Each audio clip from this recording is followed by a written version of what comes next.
Hi guys, ഞങ്ങളിന്ന് ചാടിത്തുള്ളി വന്നിരിക്കുന്നത് ബീച്ചിലേക്കാണ്. വീട്ടിൽ നിന്നൊരു ചായ ഉണ്ടാക്കി കുടിക്കാന്നുള്ള പ്ലാൻ അവസാനിച്ചത് ബീച്ചിലാണ്. ബീച്ചിലെത്തിയ പിന്നെ പറയണ്ടല്ലോ, എല്ലാ ടിപ്പിക്കൽ കോഴിക്കോടുകാർ ചെയ്യുന്ന പോലെ തന്നെ ഫസ്റ്റ് തന്നെ ഞങ്ങൾ സ്റ്റാർട്ട് ചെയ്തത് ഫുഡിലാണ്. ബാക്കി വിശേഷങ്ങളൊക്കെ നമുക്ക് വഴിയെ കാണാം. എനിക്ക് തോന്നുന്നില്ല ഇതൊരൊറ്റ വ്ളോഗിൽ ഒതുക്കി തീർക്കാൻ പറ്റുമെന്ന്. എന്നാലും നമുക്ക് നോക്കാം. അങ്ങനെ ഫസ്റ്റത്തെ റൗണ്ട് വീട്ടിലേക്ക് ശേഷം നെക്സ്റ്റ് ആയിട്ട് ഞങ്ങൾ പാനിപ്പൂരിയാണ് ട്രൈ ചെയ്തത്. പാനിപ്പൂരി തിന്നു കഴിഞ്ഞ് അവസാനമാണ് വീഡിയോ എടുക്കാനുള്ളത് ഓർമ്മ വന്നത്. But guys, panipuri was so good. നല്ല ടേസ്റ്റ് ഉണ്ടായിരുന്നു.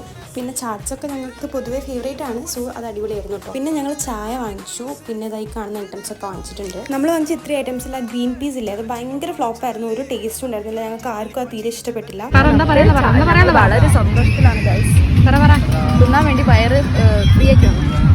അങ്ങനെ നമ്മൾ ഓരോന്നായിട്ട് കഴിക്കാൻ സ്റ്റാർട്ട് ചെയ്തു. കോളിഫ്ലവർ നല്ല ടേസ്റ്റ് ഉണ്ടായിരുന്നു. പിന്നെ കാടമുട്ടയായിരുന്നു ഞങ്ങളുടെ 3 പേരുടെയും പേഴ്സണൽ ഫേവറേറ്റ്. അത് അടിപൊളിയായിരുന്നു. അങ്ങനെ അതൊക്കെ കഴിഞ്ഞ് കുറച്ച് ഫോട്ടോസൊക്കെ എടുക്കാൻ പോയി. അപ്പോഴുള്ള കുറച്ച് കാട്ടിക്കൂട്ടിലാണ് ഇതൊക്കെ. അപ്പോൾ അത്രയുള്ള ഇന്നത്തെ വീഡിയോ. Bye guys.